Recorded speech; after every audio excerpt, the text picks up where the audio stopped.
नमस्कार मैत्रिणींनो, आज आपण असा पदार्थ बघणार आहोत जो की तुम्ही एकदा बनवला तर नेहमी बनवून खासाल, आठवड्यातून 2दा तर नक्कीच खासाल. असा हा चविष्ट पदार्थ आपण आज बनवणार आहोत. त्यासाठी एक वाटण करून घेऊयात. 3-4 हिरव्या मिरच्या, अर्धा चमचा जिरं, एक आल्याचा तुकडा आणि 7-8 लसणाच्या पाकळ्या याचं एक वाटण तयार करून घ्यायचं आहे. इथे गॅसवर कढई ठेवायची आहे. त्याच्यामध्ये एक मोठा चमचा तेल घालून घ्यायचं आहे. इथे जिरे घालून घ्यायचे, मोहरी घालून घ्यायची. जिरे मोहरी तडतडल्यानंतर इथे मी भाजलेले जिरे आणि धन्याचं माझ्याकडं वाटण होतं ते पण घालून घेतलेलं आहे. थोडीशी कढीपत्त्याची पानं घातलेली आहेत बारीक करून. आता आपण जे वाटण तयार करून घेतलेलं आहे का ते पण याच्यामध्ये घालून घ्यायचं आहे. आता याला व्यवस्थित असं परतवून घेऊयात, जेणेकरून आपल्या वाटणाचा कच्चेपणा दूर होईल आणि छान असा आपला जो पदार्थ आहे का छान असा बनेल. तर इथे मी भाजलेले शेंगदाणे घेतलेले आहेत.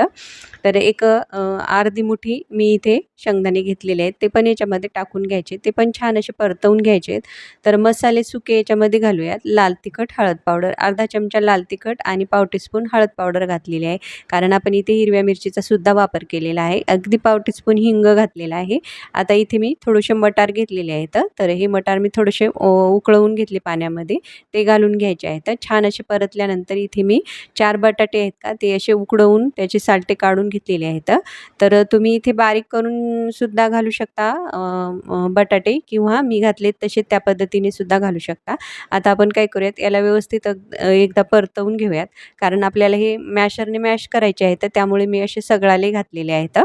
तर आता आपण काय करूयात, याला छान असं मॅश करून घेऊयात. तर जर तुम्हाला असं नाही नसेल करायचं तर तुम्ही हे बटाटे जे आहेत का ते तुम्ही किसणीने किसून सुद्धा घालू शकता. कोथिंबीर घालायची आहे आणि याला छान असं मॅशरने मॅश करून घ्यायचं आहे, कारण आपले बटाटे हे छान शिजलेले आहेत. तर बघू शकता असं एक जीव आपल्याला हे मिश्रण आहे का करून घ्यायचं आहे. तर व्हिडिओमध्ये दाखवत आहे त्या पद्धतीने तुम्ही छान असं हे व्यवस्थित असं मिक्स करून घ्या. तर याला व्यवस्थित असं मिक्स केल्यानंतर आता आपण काय करूयात, तुम्ही बघू शकता त्याचा घट्टसर गोळा झालेला आहे. तर आता चवीनुसार मीठ घालून घेऊयात. आता याला पुन्हा एकदा व्यवस्थित असं मिक्स करून घेऊयात आणि आपल्याला हे मिश्रण जे आहे का एका प्लेटमध्ये किंवा ताटामध्ये काढून घ्यायचं आहे, जेणेकरून ते छान असं थंड होईल आणि आपला जो पदार्थ आहे का तो एकदम कुरकुरीत होईल. त्यामुळे हे जे मिश्रण आहे का आपल्याला ही आलूची चटणी एकदम थंड करून घ्यायची आहे. आता त्यासाठी आपल्याला एक हिरवी चटणी करायची आहे. तर इथे मी पुदिन्याचे पानं घेतलेली आहेत, कोथिंबीर घेतलेली आहे, एक हिरवी मिरची, 1 इंच आल्याचा तुकडा बारीक तुकडे करून घातलेले आहेत. आता इथे आपण मी थोडेसे घट्टपणा येण्यासाठी थोडेसे शेंगदाणे घातलेले आहेत आणि इथे बर्फाचे तुकडे घालायचे, चवीनुसार मीठ घालायचं आहे आणि याला बारीक वाटून घ्यायचं आहे. आणि इथे वाटते वेळेस पाणीसुद्धा मी थंडच घातलेलं आहे. तर इथे मी हे ब्रेड घेतलेले आहेत. तर आता आपण काय करूयात, एक साईड आपल्याला ह्या ब्रेडला टोमॅटो सॉस लावून घ्यायचा आहे. अगदी कुरकुरीत असं हे आपलं सँडविच तयार होतं. नक्की तुम्ही एक वेळ करून बघा, आपलं बटाटा सँडविच तयार होतं.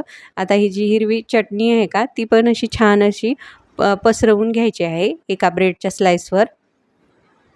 दोन्ही बाजूने आपल्याला हे छान असं पसरवून घ्यायचं आहे. एका बाजूने टोमॅटो केचप आणि एका बाजूने आपण जी तयार केलेली चटणी आहे का ती, आणि आपण जे आलूचं मिश्रण तयार करून घेतलेलं आहे का आलूची चटणी, ती पण अशी छान अशी याच्यावर पसरवून घ्यायची आहे, जेणेकरून छान असं हे सर्व बाजूनी व्यवस्थित असं पसरल्या जाईल. व्हिडिओमध्ये दाखवत आहे त्या पद्धतीने पूर्ण ब्रेडला हे व्यवस्थित असं लावून घ्यायची आहे ही चटणी आणि नंतर वरचा जो ब्रेड आहे का दुसरा तो याच्यावर ठेवून घ्यायचा आहे.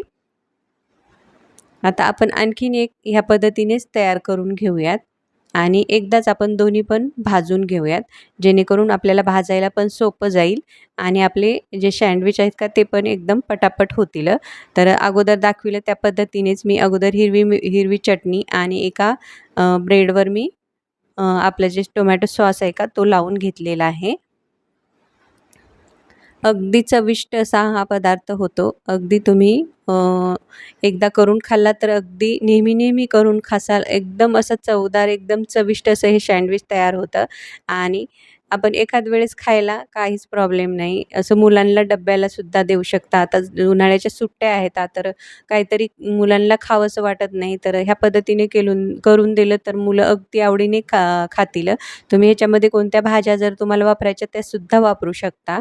तर आता मी इथे अगदीच हेल्दी बनवण्यासाठी मी तुपाचा वापर केलेला आहे. तर तुम्ही इथे बटरचा सुद्धा वापर करून हे सँडविच छान असे भाजून घेऊ शकता.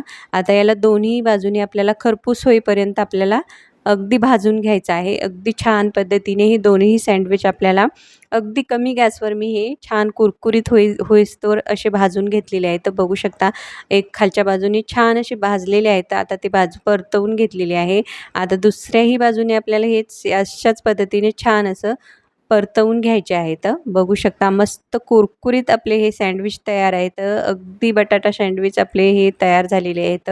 अगदी कुरकुरीत आणि खायला तेवढेच खमंग खुसखुशीत असे होतात. तर तुम्ही एक वेळ नक्की करून बघा. तर तुम्ही एकदम कुरकुरीत झालेले आहेत आणि चवीला तर एकदम भन्नाट असे झालेले आहेत. तर बघू शकता तुम्ही, मी तुम्हाला कट करून सुद्धा दाखवलेले आहेत. तुम्ही हे सॉससोबत खाऊ शकता किंवा एखादी चटणीसुद्धा याच्यासोबत करून खाऊ शकता. मस्त असे आपले हे सँडविच तयार झालेले आहेत. नक्की करून बघा आणि तुम्हाला ही आजची सँडविचची रेसिपी कशी वाटली ते पण मला कमेंटमध्ये नक्की कळवा आणि हा व्हिडिओ तुम्ही जास्तीत जास्त तुमच्या मित्रमैत्रिणीसोबत शेअर करा. आणि तुम्हाला ही रेसिपी कशी वाटली ते पण कमेंटमध्ये नक्की कळवा. व्हिडिओला लाईक करा, शेअर करा, चॅनलला सबस्क्राईब पण नक्की करा. तर मग भेटूयात पुढील रेसिपीमध्ये. धन्यवाद.